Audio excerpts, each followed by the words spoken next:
Welcome to the Insomnia Project. Sit back, relax, and listen as we have a conversation about the ordinary. One thing that we endeavor to do is to have our conversation be less than fascinating so that you can just drift off. Thank you for joining us. We hope you will listen and sleep. I'm your host, Marco Timpano. Please feel free to rate us on iTunes. I have a special guest on this episode, my dear friend, Darrel Gamotin. Welcome to the Insomnia Project. It's nice to be here. Now, Darrel is a fellow actor, and we work together. And Darrel, I wanted to ask you about memorizing scripts. Does that come easy to you? Because it's something that I struggle with. It's definitely something that I struggle with. I think for me it's easier to memorize them if there's staging involved. So I know it's that old adage that putting it into your body kind of thing. I really appreciate that, and it's easier for me to memorize something when it's in my body. So when you say staging, that's like you've got the script in your hand and the director has sort of positioned where he or she wants you to be at a certain point. Exactly. And so when you have that as a tool, how do you memorize? Do you walk around in the house, or what's your process, in other words? I guess when I understand what the words mean fully, that's when the script just comes to me. But when I do it just sitting down versus walking around in my house or wherever the rehearsal place is, it's more of I start to replace words for words that don't actually exist. Oh, I see. Kind of thing. So I can't do it verbatim, and then I start making things up if I just know what my general motivation is. Okay, so you sit down and you sort of dissect the script and figure out what lines mean what to your character? Exactly. Before you memorize? I try to. Oh, that's cool. I feel like it's easier for me to understand where I'm going next with what I'm going to say versus just trying to learn it word for word without any meaning. Is your process different for film and TV scripts versus theatrical scripts? I would say it's easier for theatrical scripts. Okay. So I guess the process is a little bit different. Film and TV, as far as my experience goes, it's harder to, at least for the parts that I get, it's harder to memorize, I think, because I don't know what my purpose is necessarily for that part a lot, or I just don't have enough practice in film and TV. Okay, fair. Yeah. I had a friend who, she had to do a whole bunch of dialogue for film that was all about, she was a submarine officer. So she was talking about the Straits of Magellan. It was in a film class. So she had memorized this whole long diatribe about, telling her superior officer where the sub was at a certain point and why there was difficulties in this part of the world. So she does it, and it looks great on camera. It's like she just looks like she knows what she's doing. And afterwards, the students in the class started asking her, and they say, Katerina, like, how did you know all that? She goes, I have no idea what I was saying. Exactly. She's like, I just memorized it word for word, but just made it sound efficient and the way you would respond to a senior officer. Exactly. And she goes, I have no idea even on the map where we were in this sub, but it looked so fantastic, right? Yeah. See, I wish I had that skill, because I know a lot of people who can just do that and then state it or say it in a way that it makes sense. And I can't do that without actually going the other way and making sense first and then actually stating. I always find learning lines very difficult because my background is improv, so I can improvise my way through any sort of scene. And what's great about that is, and it's happened a couple times where I've been on stage with people and they've frozen, or they've messed up a line. And I would be there. I remember one time I was playing a judge, and we were doing this part where I was the judge of a reenactment. So it was an actual court case that took place in the 1900s, where the last hanging of someone occurred in this. So we were doing sort of reenactment of it. So we were using the transcripts, And so I'm the judge, so I'm sitting up there, and we did it in the actual courtroom where it took place. Wow. So yeah, it was pretty incredible. And I'm sitting there on the stand, or on the judge's desk, or Yeah. and I'm just sitting there watching, and I see that the Crown Attorney is asking questions to my friend who was playing the medical officer that seemed wrong to me, and I was like, this seems really wrong. Like, I don't know why we had done it, but I had sort of tuned out, which is an awesome thing to say as an actor, right? Absolutely. But like because it was like long back and forths, and every once in a while I'd speak up, or they'd ask me something, and I would respond, but so I would kind of tune out, and then I noticed that he was asking, and I could see my friend Trevor. I could see he was like looking at me like something was up, and he's a fellow improviser, and I've worked with him on stage, so I could tell something was up, right? And he just looks at me, and he throws a line that instigates my line, but really early into their little talk, and I realized at that point something was up, so I just kind of responded in a really angry manner, hit the gavel, made them sit down so that the other actor could gather his thoughts and realize what he had done, and boom. It self-corrected itself. Yeah. Or one time someone's cell phone was ringing, and it was a period piece where people wouldn't have cell phones. Oh, no. So I just grabbed the gavel and I started banging it on the desk, and I was like, get that music box out of my courtroom, and blah, blah, blah. Wow. Yeah, it was pretty interesting. So I was able to lean on my improv in cases like that, but I find it very difficult to memorize. So that's my big... I think we have similar backgrounds as far as the improv. There's kind of a nice, it's weird because improv is something that you do without a safety net, right? But in cases like these, it almost becomes a safety net and helps out. And I find myself in those positions a lot. Tell me about a time on stage where something's gone a little bit haywire.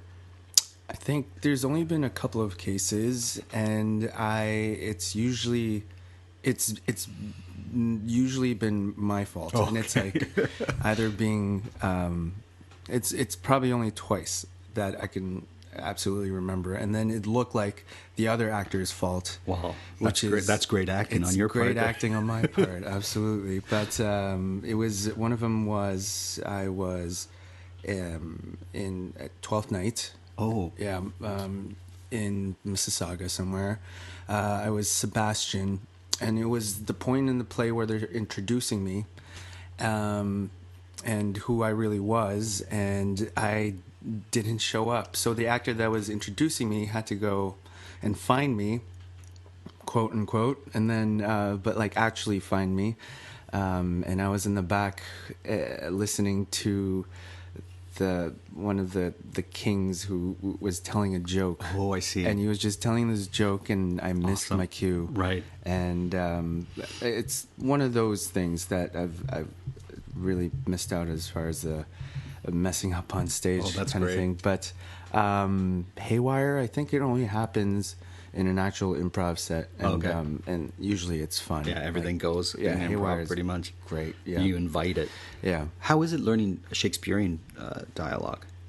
It was actually that's actually probably what has instructed my process later on as far as stage goes, because you don't know what he's talking about, so you got to find out, and then find out how to say it, or what you're going to say, essentially, and then that's when things start to make sense. I've really appreciated it. Sure. You know, it does kind of have this timeless sort of thing where everything he does talk about is relevant, and it's almost like one of those Disney fairy tales where you can tell it over and over again until you've hit it over the head. But I've really enjoyed it. Is it easier or harder to memorize Shakespearean dialogue? It's almost easier in a way, because it's a different language. So you're kind of learning what the language is, word for word, instead of taking the words for granted. Like, you can't make up Shakespeare, so you have to kind of just approach it like it's a different language, or else, you know, I mean, I guess you could kind of make it up if you really. If you're skilled with the, you know, with the verse. Thy hath thou, and those kind of Old English. I once had to learn Shakespearean text in Italian. Wow. And it was so hard, because I had to learn it in English first, because I was like, I don't know what I'm saying in Italian.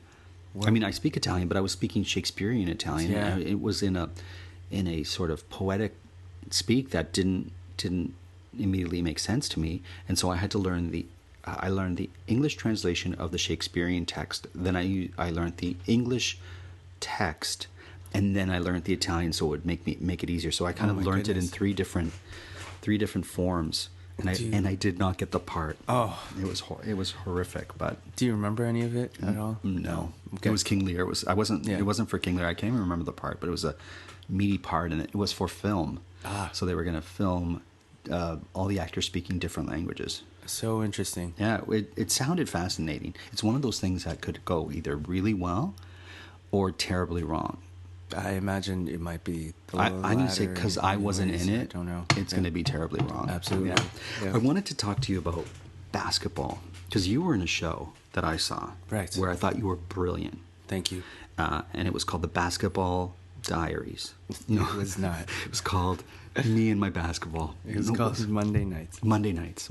And I saw you in a show that I thought was terrible, but you were great in it. Thank you. We won't mention that show. But so Great. Let's talk about Monday Nights, because this stems from you actually playing basketball with actors. Right. On Saturday? On Mondays, I believe. On Mondays, okay, Yeah. sorry. Oh, I see. Yeah. So tell me about tell me about this particular show, if you don't mind talking about it. No, absolutely. It started because in theater, or for a lot of our friends, the dark night is Monday. Right. That's the night that everyone has free. In other words, for listeners who aren't aware, oftentimes if you go see shows, they don't play on Mondays. Even on Broadway, there's only like one or two Broadway shows that will play on Monday, because it's the night that the actors sort of rest. Exactly. And it's the night that the box office wouldn't sell as many tickets, because generally speaking, the public doesn't go to see shows on a Monday night. Precisely. Anyways, Yes. Sorry, please continue. So we started probably about 5 years ago on Queens Quay in Bathurst, where we would play basketball. It's the only place that had the lights on for that long, until about 12 o'clock at night. Okay. So it started as a casual thing, and then a lot of us became very committed to being there on Monday nights. It was respite from a lot of different things. It was just a nice break to have. It was a way to get physical. It was a lot of things for a lot of people. And have you always liked basketball? I have. I think it's just the way I'm built too. Okay. It's easier to pick up. And I grew up in the States, where there were a lot of, particularly in an area which had a lot of basketball. Where?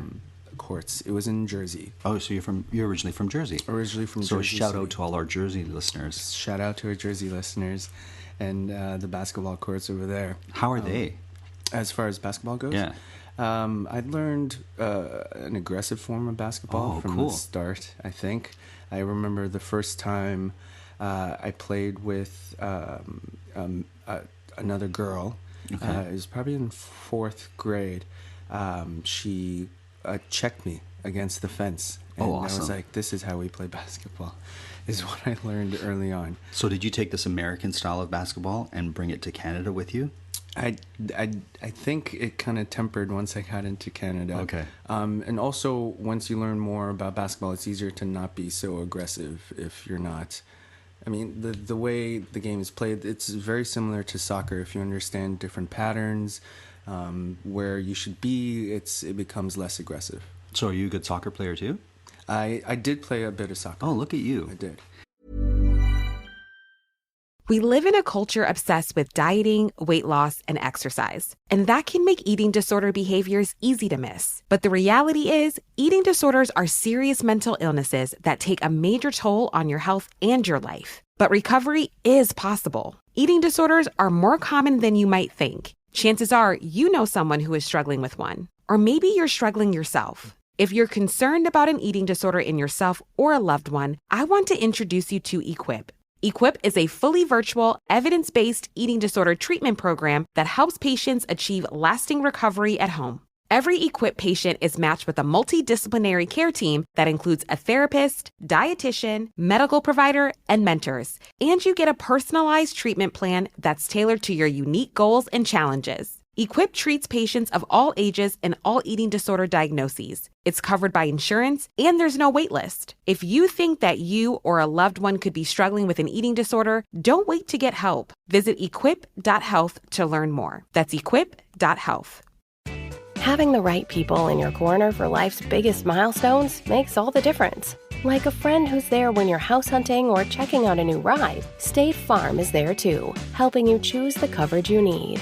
With a State Farm agent, you know someone is there to help you along the way. And with so many coverage options, it's nice knowing you have help choosing a plan that fits your needs, so you can continue celebrating all of life's milestones. Like a good neighbor, State Farm is there. We need to keep kids safe online, but some special interests are sending policymakers in the wrong direction, pushing the so-called App Store Accountability Act, demanding government ID from all users just to download an app, replacing parents' judgment with government mandates. It doesn't even stand up in court. A better bipartisan bill, the Parents Over Platforms Act, would put parents in the driver's seat, empowering parents and businesses to keep kids safe without drowning all of us in red tape. Tell Congress to get it done right and put parents over platforms. Paid for by ACT, the App Association. Yeah. Tell me your earliest sports memory.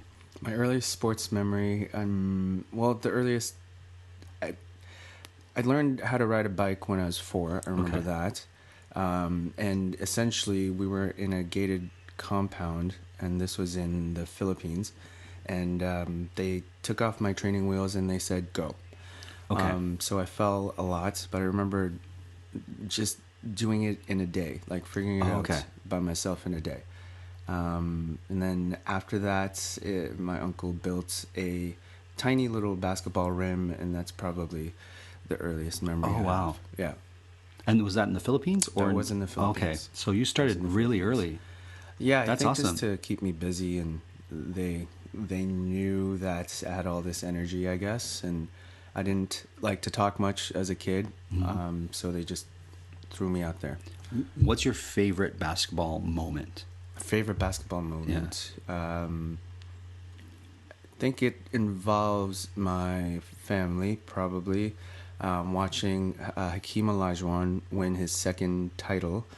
My mom grew up in Nigeria, and so automatically we had this kind of kinship with Hakeem Olajuwon, who is from Nigeria, right? An immigrant, and we were living in the States, and it was the first time that first couple of years that Michael Jordan wasn't playing basketball. I see. So this other team had an opportunity to take the title, and to see Hakeem Olajuwon do it with his kind of quiet demeanor was very enjoyable. So we got to send a shout out to Nigeria and our listeners there, Absolutely. as well as the Philippines. Yes. Shout out to Nigeria. So let's circle back to this show and how we bridge basketball with theater. Absolutely. I think what it was what we were interested in is the fascination and the commitment that some people have to sport. Right. Also, what's the way your style of play, whether it is indicative of you as a person. Oh. So these are all kind of theories that we had going around. We're always fascinated as actors as to why we do things, the motivations of people. So that was the question that we started with. Why do we play basketball? What is it that brings us every week on a Monday night to play this game that in a way is a little bit silly, but is something that we connected to? I think for starters, it was nice to be on the same playing ground. So that was a nice starting point. And then once different people started playing with us, to see who gets aggressive or to see how someone reacts to a foul was very interesting for us. And what does it relate to in our life that makes us feel that way to different plays, to certain actions that we choose. Sounds like you were just dissecting aspects of the sport that were indicative of a person's personality or what brings them to reactions to In things many like ways, that. yeah. Oh, wow. In many ways, How do you yes. react to a foul? I am very, I think it's me as a Scorpio, perhaps. It's also me as slightly vindictive, but I revert into a quiet state, and then I try and work really hard to make the other person look bad. Oh. In my next possession of the ball. Kind of like what you did in 12th Night, too, right? Absolutely. So you mentioned that you're a Scorpio. Do you find that your personality traits are akin to what they say about Scorpios? I do, but I don't know. It was something that was introduced to me very early on, so I don't know whether or not knowing what a Scorpio is fed into my personality, or was if that was my personality to begin with. What is the thing that that you share the closest kinship with a Scorpio, or with your astrological sign? I think something about being passionate. Okay. Well, it's also nice to be called that, I think, as well. So there's that. There's the quietness of the Scorpio that is familiar to a lot of people. But there's that vindictive aspect that I talked about as well. Sure. Yeah. I get along with the Scorpios. Scorpio, My yeah. astrological sign gets along with Scorpios. What is your sign? I'm Sagittarius. And so much of what they say is much of what can upset a Scorpio and have them sort of staying in that sort of upset mode. A Sagittarius doesn't even realize, so they pay no attention to it. So after a while, the Scorpio's like, okay, I guess he or she doesn't get it, so let's just move past it. Yeah, it tempers them in a weird sort of way. Yeah, my wife is a Sagittarius. Oh, okay. Yeah, So you we're should be compatible then. Yes, yeah, to you and my wife. Yeah, fair enough. Absolutely. Fair enough. Let's talk about basketball shoes. Now, I've never really played basketball. How important are the shoes that you wear when you play basketball? I think now it's almost I mean, at the very least, it's the ankle support. There's a lot of lateral movement, so you want to make sure you're supported. Otherwise, you roll over your ankle, and then you're Out of commission. For a while in all aspects. But I think that's the most important part.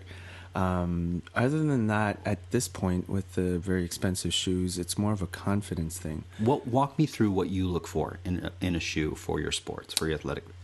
Specifically for me, I have terrible feet. Oh, you do? I do. Oh. There's no arch, and they're very wide. So you're flat-footed. Flat-footed and wide. I'm flat-footed too. Oh, yeah. Oh, it's the worst. It is the worst. It is the worst. Yeah. And so I find it difficult to wear things that don't have support in it. Much as I'd like to wear deck shoes because I think they look cool. Yeah. If I wear them for like an hour, it hurts. Yeah. Yeah, same. I'm almost more comfortable with barefoot in a lot of ways. Sure.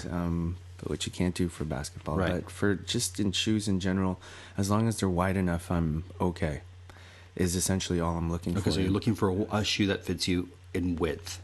In width. Right. Yeah. So that you're not cramped in your shoe. Exactly. Right? Yeah. It's very difficult though. You'd be surprised at how many, how that doesn't exist. Almost an anomaly in many ways. It's too bad you can't get bespoke shoes that are affordable. You know how you can get, like, you can go somewhere, they'll measure you for a suit, and you can get fairly inexpensive suit or shirt or something like that. Yeah. I wish they could do that with shoes where you're like, that wouldn't cost a fortune, where you're like, I just want a runner, I just want an athletic shoe, you know. I don't think that exists at all. It just sounds That's something like we should start up. that might be bespoke something shoes, to think or about. bespoke runners, That's bespoke. right. Yeah. What do they call them? There's a bespoke kicks, I guess. Yeah. We could call it. That could be our Bespoke company. kicks. And we just take an impression of your foot, and then DKs. Yeah. and there you go. What about laces? I hate doing up laces. I hate it. It's like one of the banes. So especially with dress shoes. Yes. Yeah. Oh man, it's the worst. It is. Yeah. I hate it. I really do. I wish I had shoes like basketball shoes with no laces, because I think half the time I'm running down the court, I'm tying my shoelaces. It's one of the reasons I can't get into hockey. Oh, So many laces. Plus, Yeah. I'm flat-footed. I find if I ever skate, it kills my feet. When's the last time you skated? I don't know. I don't know either. Now that I think of it, I just hate it. I like everything about it except for when my foot hits the ice. I like Amazing. hot chocolate. I like being out in the cold In the weather. cold, yeah. I like the wind in your face. I like just great. having fun with friends on the ice. And Yeah, then the and second then- my foot hits, it just. See you later. Have you ever stood or laid on a bed of nails or those? Oh yeah. Those I've done that for my feet, and it's been pretty awesome. Yeah. Where can you do that? You can get I feel mats, like it's kind been of a like while. yoga mats Right. that have. I have one. If I find it, I'll let you try Oh, it. Yeah. interesting. These weird little yoga mats that have plastic spikes, and you can lay on it or you can stand on it, and You find standing helps yeah, it helps Right, sort yeah. of like stimulate the. I mean, for a lot of people, the foot is where all your health problems stem from. right reflexology and stuff like that. Yeah. Right, every toe represents a different organ or part of the body and stuff. Exactly. Yeah, that's I something wonder we what it should look means into. if you're flat-footed. That means maybe all your aspects are stimulated. Maybe. Because it's all touching the ground Didn't they call cops flatfoots in like? in like Britain. I thought it was. At some point. I always think New York. Or maybe it is. Maybe it is. Flatfoots. Yeah. That's interesting. Do they? I'm maybe not sure. I might have that wrong. This is one of those aspects where I say something that I think is right, and then Yeah. Nidhi And then- looks it up and says, "No, you were way off. They were called broadfoots or something Yes. like that." Yeah. I will believe anything you say, though. Fair so enough. I will take it. Fair enough. So, as we close this episode, if you could play one sport that you don't already play and be really exceptional in it, what would it be? Oh, I And mean, it can be anything. very exceptional. I grew up in the States and football was king. That's something I always wanted, even though right now I'm not into it as much because it's a problematic sport in many different aspects. But it would have been football. I would have been And what position would you have played? quarterback. Quarterback. Yeah. Okay, I could see you being a quarterback. I was second string quarterback for a while in Canadian in the CFL. in the C, no, that's in, amazing. in high school. Okay. In high school in Canada, but I couldn't see over my linemen. Oh. Is what it was. So it was a bit of a heartbreaker, and I just wasn't good enough to be able to maneuver through them. So, There you go. Yeah, See, I would love to do. Have you ever seen sumo wrestling? I have. It's pretty awesome. Like you know, it's something that not live or anything, but on television or whatnot. Yes. It's really, it's ceremonial. It has this really sort of weird elegance to it. I don't want to say weird, but it has an elegance to it that a lot of people don't necessarily realize or appreciate because it's such an easy sport to make fun of or joke about. But when you actually watch it, it's quite beautiful. it's quite beautiful and aggressive and, you're kind of on the edge of your seat and it's over rather quickly. Oh, That's what I don't like about sports on television, why I rarely will watch it, because I feel like it's too long of a time investment. I think you're right. Yeah, I much prefer to play baseball than to watch it on Oh television. my goodness, to watch baseball on television sometimes is a commitment. That's 4 hours of your day. That's extreme, I believe. Darrel, I want to thank you so much. Before we go, tell me your favorite football team, baseball team, and basketball team. Well, when you live in the States, it's very territorial. If you don't want to say it, you don't have to. I feel like I've put you on the spot. No, there. there's no spot. I was in Jersey, so it was the New York Jets. Okay. We didn't like the Giants because they felt like the bullies, right? Fair. It was the Mets. Right. And a favorite basketball team, I would say right now, would be the Chicago Bulls. Wow. Right now. It used to be the Houston Rockets. Not a Canadian team in the mix. Not a Canadian team in the mix. Hockey, I would not know. Okay, fair enough. Yeah. Well, Darrel, thank you so much for being on this episode. Thank you for having me. As always, the Insomnia Project is produced by Drumcast Productions, and this episode was recorded in not Jersey, not Nigeria, not the Philippines, but in fact, Toronto, Canada. Till next time.